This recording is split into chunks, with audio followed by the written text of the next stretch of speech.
You might have seen the video that I posted recently about the things that keep me sane, or at least relatively sane, in a world that seems to have lost its mind. I'll link to it at the end so you can have a look if you haven't seen it. But it got me thinking, because there were so many brilliant comments on there with people offering their thoughts on what keeps them sane. And it got me thinking about all the things that we can do and really how we can just make a difference in the world. If you've not been here before, my name's Jo Blackwell, welcome. And I always welcome your comments, add to the conversation whenever you feel that something resonates with you or you'd like to add something. I'm by the sea at the moment. I'm on holiday with my family, which is why I'm outside. The holiday home looks like a train has gone through it, so I'm not going to try and do it inside. So I'm hoping that you'll be able to hear me. I'm hoping that you'll be able to see a glimpse of the sea behind me. It's absolutely beautiful, but I don't know how long the weather's going to hold out, so I'm going to go as quickly as I can. That video and all the comments actually reminded me of a story that I was told when I was a child. And I'd like to just tell you that story now and see if it helps you the way that it helped me when I remembered it. So once upon a time, a long time ago, there was a ship in a dark, dark night, and the sea became really stormy. And this ship was being tossed about hither and thither and was going towards the rocks and was going to run aground. And the captain had sent out the SOS. And all these little boats came rushing out to try and save the crew as this boat was listing and going backwards and forwards. And I don't know any nautical terms, so that's going to have to do. Anyway, it looked as though there was going to be a tragedy. The night was dark, the night was stormy, the men were saying their prayers. There was one little cabin boy who was looking over, vomiting over the side of the, too much information I know, but vomiting over the side of the, this is how my grandfather told it, over the ship. And he could see all these little boats coming to rescue them, all the little lights on the boats, and they were all coming. And of course, they were getting caught in the storm and they were being tossed about. And some of them capsized and were needing to be rescued themselves. And they were all frantically going round in circles and getting caught in all the little eddies and flows. And then he looked up, and just as he thought all hope was lost, he saw a light, a steady, clear light in the distance, going round and round and round. And he ran to the captain and said, "Captain, I can see the lighthouse." And the captain was able to turn the ship around and go towards the lighthouse. And I'm sure that you can see the moral of the story is when the whole world or our private worlds are up and in a flurry and in a storm, jumping in our little boats, trying to rescue, trying to always be there, trying to always be this person that solves the problems, can cause more problems than it actually solves.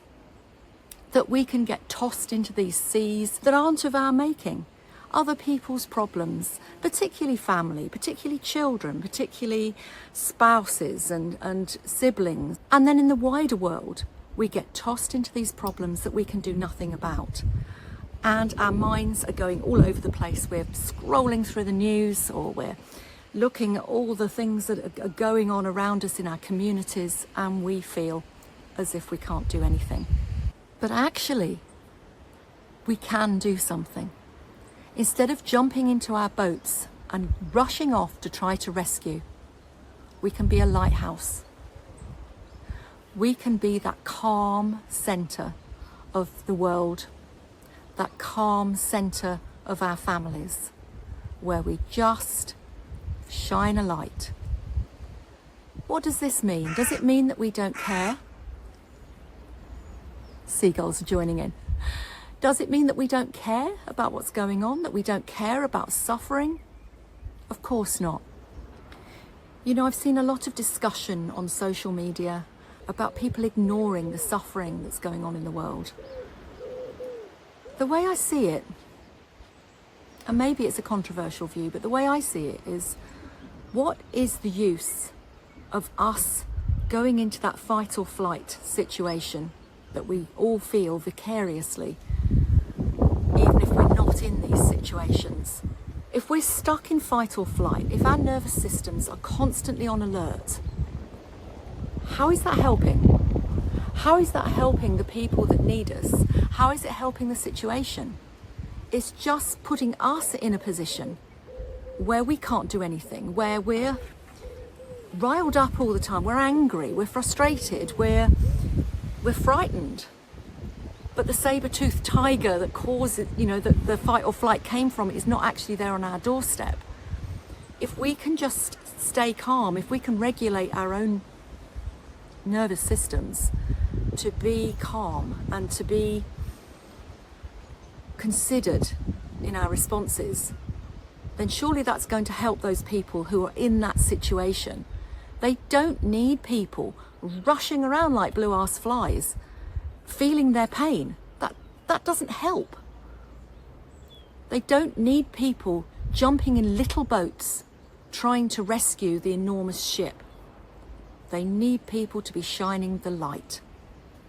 And that, my friends, is what I believe we as elders can do.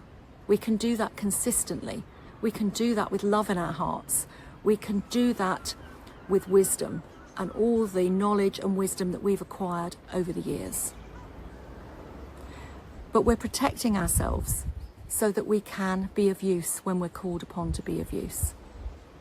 And actually being that lighthouse, living our lives in the way that we want the world to be, to create a reflection of what we want the world to be in our own lives, in our own communities, helping our neighbours, looking after our families, writing the letters that we need to write to protest things that our governments are doing, going to a protest if we want to go to a protest. We're not all made for that.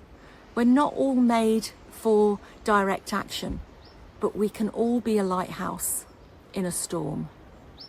I don't know about you, but I just kind of feel that the world is in this storm at the moment. Things are changing. The world order is changing. The whole makeup of society is changing.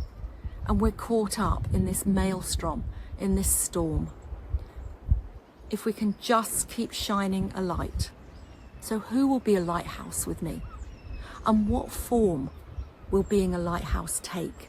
How can we do good whilst still protecting our own peace? I'd love to know your thoughts in the comments. As always, together we're stronger. See you next time.